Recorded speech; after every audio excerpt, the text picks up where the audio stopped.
नमस्कार प्यारे विद्यार्थियों, सुप्रभात।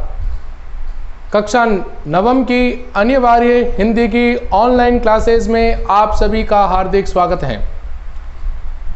प्यारे विद्यार्थियों, अभी तक हमने कबीरदास का जीवन परिचय, कबीरदास की साखियाँ और दोहे तथा कबीरदास के बारे में हमने पूर्ण रूप से सघनता से अध्ययन किया था।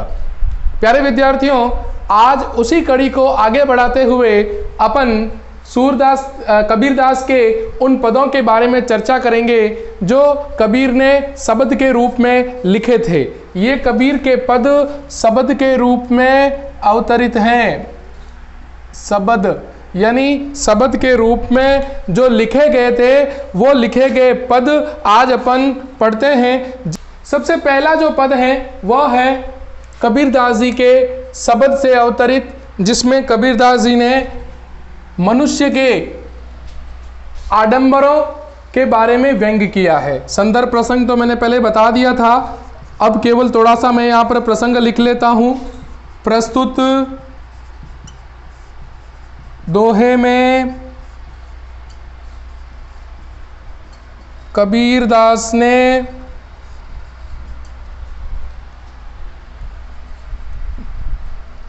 मनुष्य के अंधविश्वास,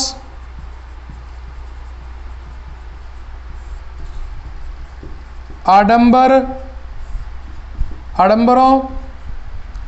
पर व्यंग्य किया है तथा निर्गुण निराकार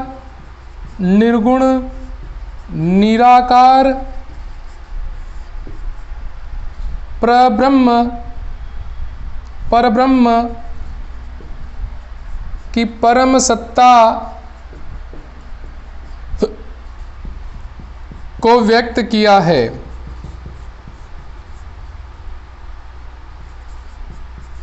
प्यारे विद्यार्थियों, ध्यान देना, हमने पढ़ा है अपनी आगामी कक्षा में कि कबीरदास के जो पद हैं वो कबीरदास के पद पूर्ण रूपेण निर्गुण निराकार परब्रह्म के बारे में लिखे गए हैं।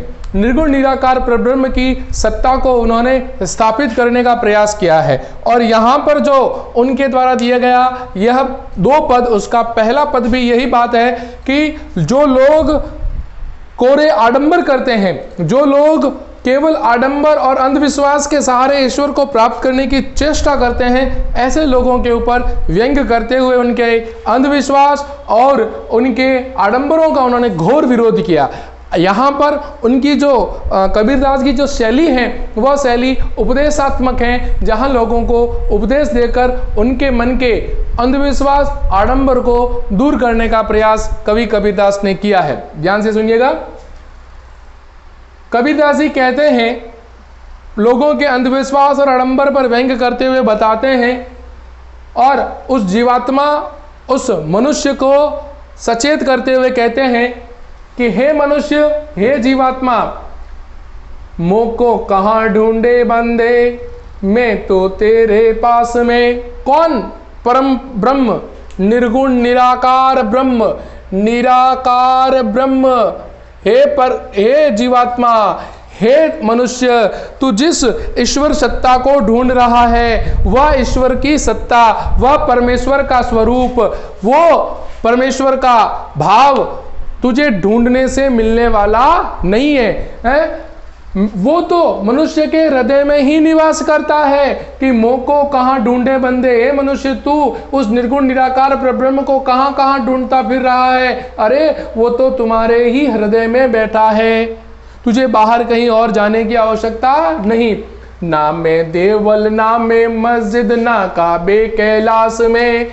ना में देवल का मंदिर होता है मंदिर, ना मस्जिद मतलब मस्जिद, काबे का मतलब मक्का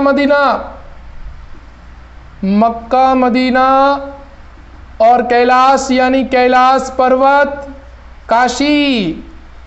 क्या कहा कबीरदास जी ने कहा कि ना में देवल, ना में मस्जिद, ना काबे कैलाश में।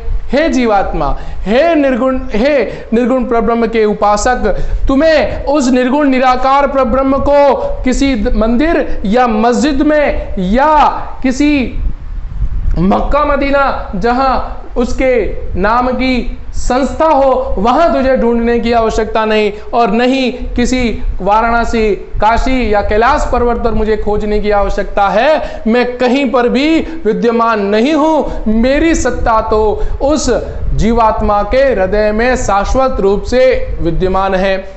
ना तो कोने क्रिया कर्म में, ना योग वैराग में। ध्यान देना, कोने केवल क्रियाक्रम यानी कर्म कांड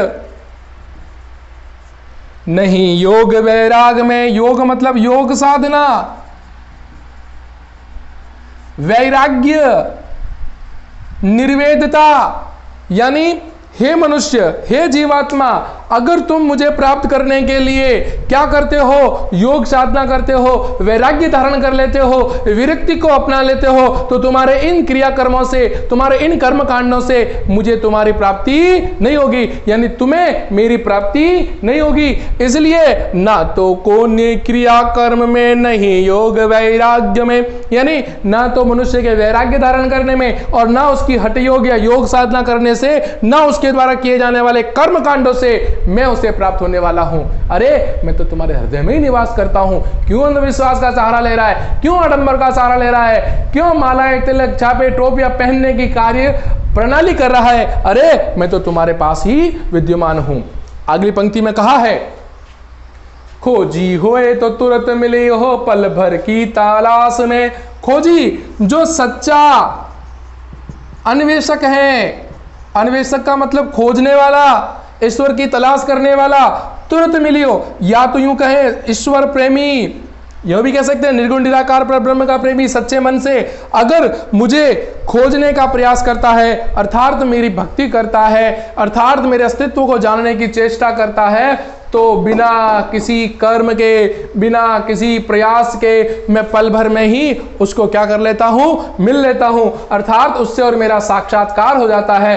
हे जीवात्मा, कहे कबीर सुनो भई साधो। कबीरदास जी कहते हैं कि हे साधुजन, हे सज्जन, हे जीवात्मा, सब श्वासों की श्वास में वो निर्गुण निराकार परब्रह्म, इस सृष्टि के समस्त श्वासों में जीव जो सजीव हैं, जो जीव हैं, जो पशु हैं, जो मानव हैं, उन सभी लोगों के श्वासों में एक श्वास के रूप में, एक हवा के रूप में उनके हृदय में विद्यमान है, अर्थात उन्हें कहीं पर भी ढूंढने की आवश्यकता नहीं है। अरे तू वहीं शाश्वत रूप से कहीं पर भी अपना आसन जमा कर निर्गुण निराकार परब्रह्म को प्राप्त कर सकता है। तुझे आडंबर और अंधविश्वास की उन थोते भावों का प्रयोग करने की आवश्यकता नहीं है। मैं तो, अगर तुम सच्चे हो और निष्पक्ष रूप से अगर तुम मेरी आराधना करोगे तो हे मनुष्य, मैं पल भर में ही तुम्हें मिल जाऊंगा। तो ये था पहला दोहा। आशा करता हूं आपके समझ में आया होगा। ठीक है। दूसरी बात, मनुष्य के मोह माया पर व्यंग्य किया, आडंबरों पर व्यंग्य किया और गुरु के ज्ञान का महत्व बताते हुए इन्होंने, कबीरदास जी ने यहां पर बात बताई है। अपन लिख लेते हैं प्रसंग इसका। देखो प्यारा बच्चों, जब मैं प्रसंग लिख रहा होता हूं और साथ साथ में बोल रहा होता हूं, उस समय आप अपनी कॉपी में नोट करते रहिए, और जब मैं व्याख्या करने के लिए कहता हूं तो आप इसका प्रयोग कीजिए, कठिन शब्दार्थों के अर्थ लिख लीजिए, ताकि आपके लिए बहुत काम आएगा। ठीक है।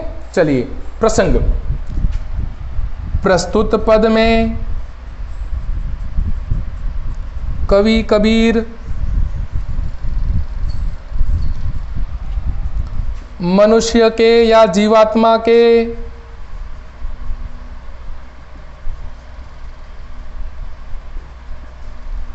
अंधविश्वास,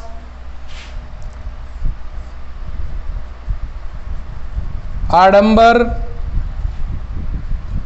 पर व्यंग्य कर गुरु के ज्ञान की महत्ता को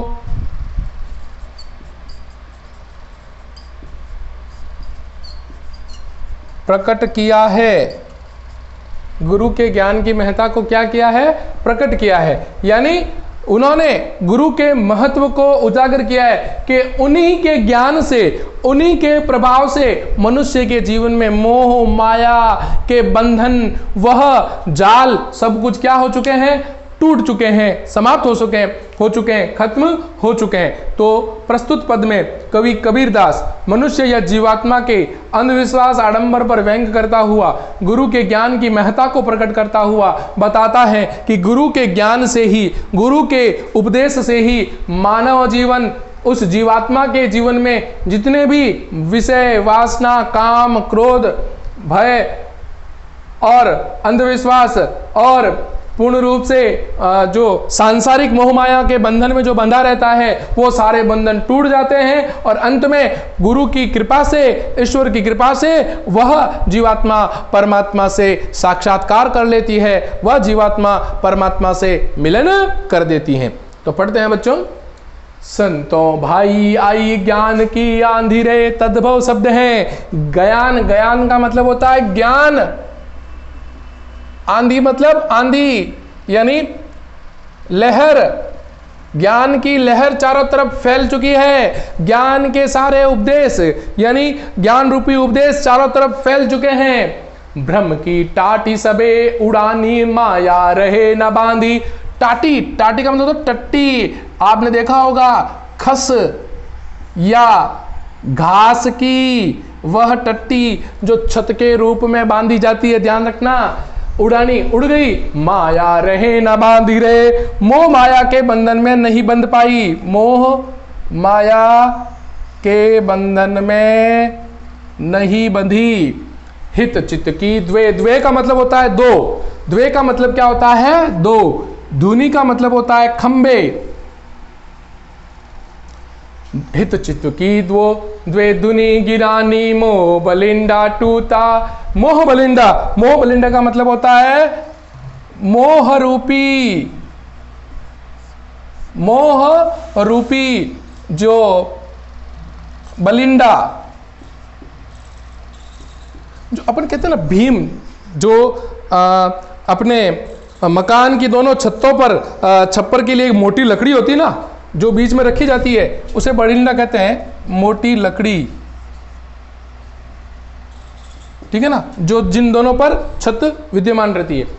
तृष्णा, तृष्णा, तृष्णा छानी परी घर ऊपरी। कुबुद्धि, बुरी बुद्धि कि भांडा, भांडा फूट गया, यानी जग जाहिर होना, जग जाहिर, जग जाहिर होना। जोग यानी योग साधना। जुगति मतलब होता है युक्ति, जोग युक्ति करी। संतो बांधी, संत, हे संतजन हमने बांधी। निर्चु बिल्कुल भी। चुए टपकना, पानी का मतलब होता है पानी।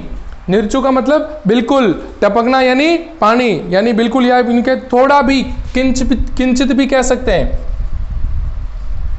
थोड़ा भी। कूड़ झूठ, कपट स्वार्थ, काया शरीर का, निक्ष्या निकलना, हरि की यानी प्रभु की, निर्गुण निराकार प्रभु की गति, ज्ञान जब जानी जानना। आंधी पीछे जो जल बूढ़ा, बूढ़ा का मतलब होता है बरसना। प्रेम हरि जन भीना, हृदय।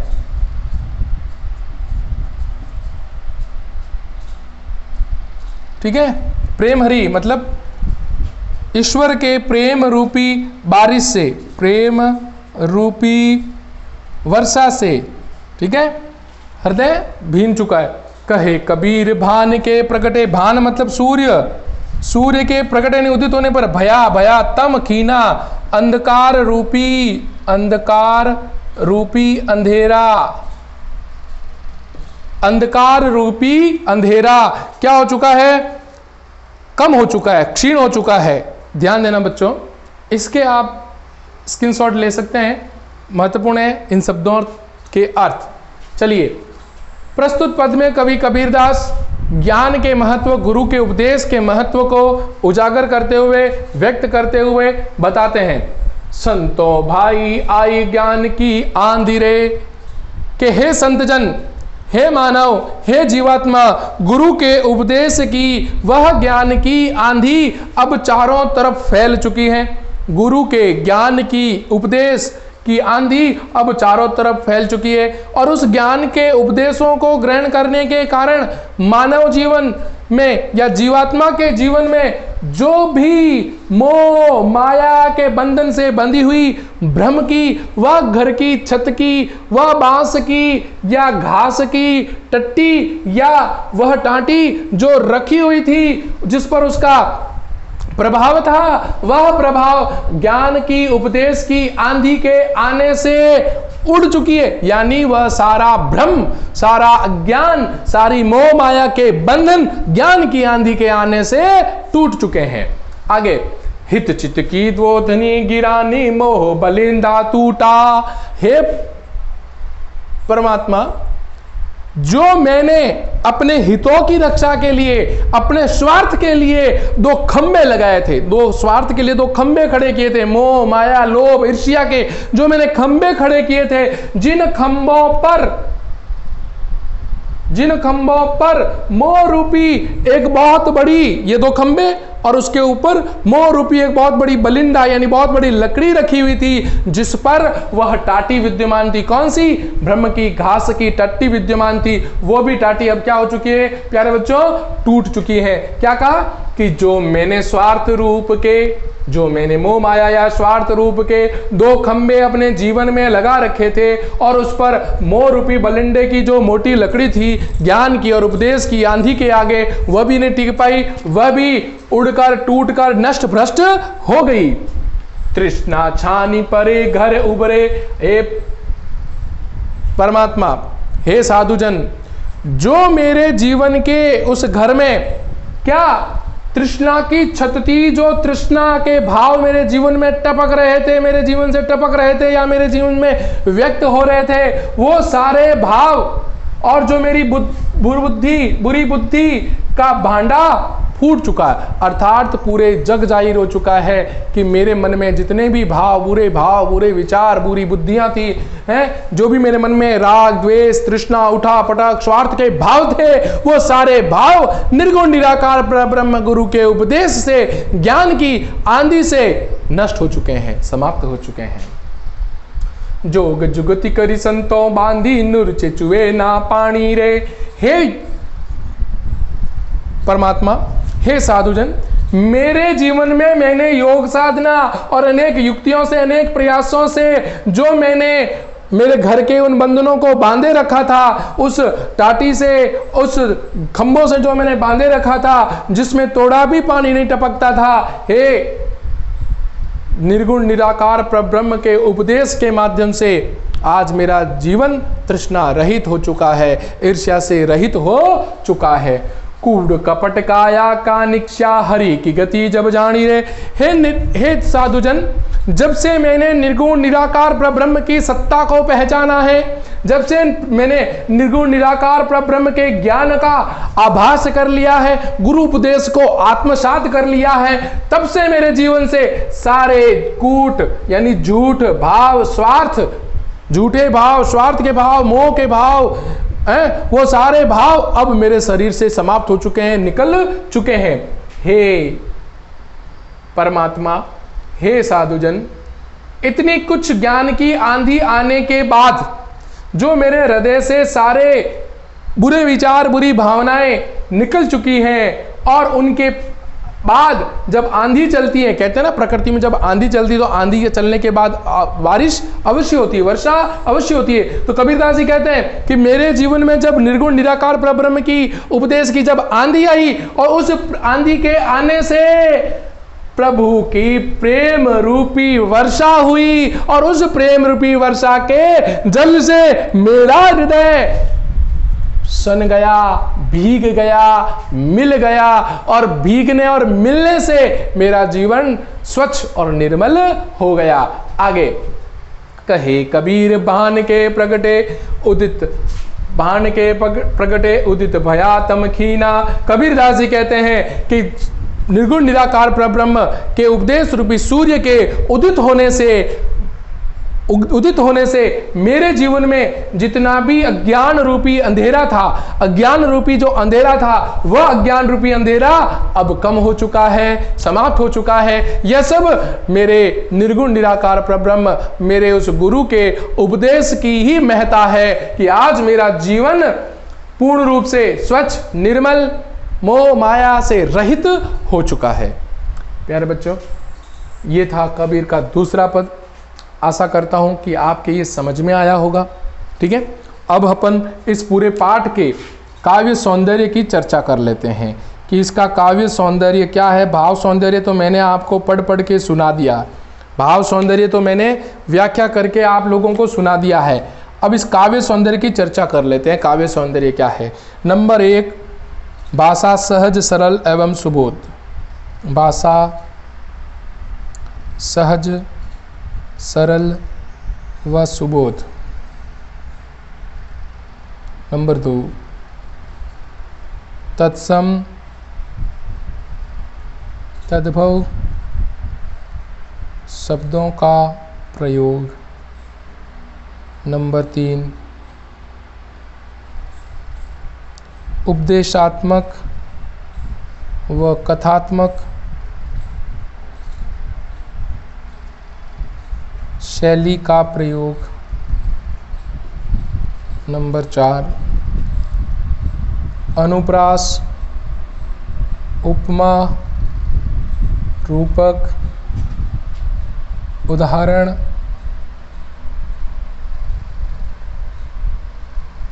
अलंकार का प्रयोग।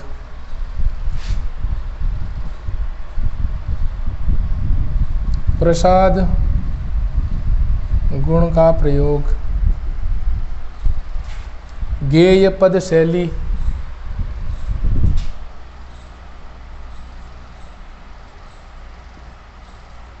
ठीक है मित्रों, तो ये हमारे लगभग 6 पॉइंट हो गए हैं जो इसके काव्य सौंदर्य के अंतर्गत आते हैं, विशेष के अंतर्गत आते हैं। आप इसे लिखें, समझें। मेरे द्वारा पढ़ाए गए जितने भी पद और दोहे थे, उन दोहों को इस प्रकार कठिन शब्दार्थों के साथ ज्ञात करें, आप उनको लिखें, आत्मसात करें और बोल बोल कर पढ़ें। आपको गए लयबद्ध पढ़ें ताकि आपको अच्छा लगेगा और अच्छा जल्दी से याद होगा। प्यारे बच्चों, मेरे इस YouTube चैनल को आप अधिक से अधिक लाइक, सब्सक्राइब और शेयर करें ताकि आपको मेरे द्वारा चढ़ाए गए सारे अपलोड किए गए वो वीडियो जल्द से जल्द आपके पास पहुंचे और आपका अध्ययन एक नई दिशा की ओर चले। तब तक के लिए नमस्कार।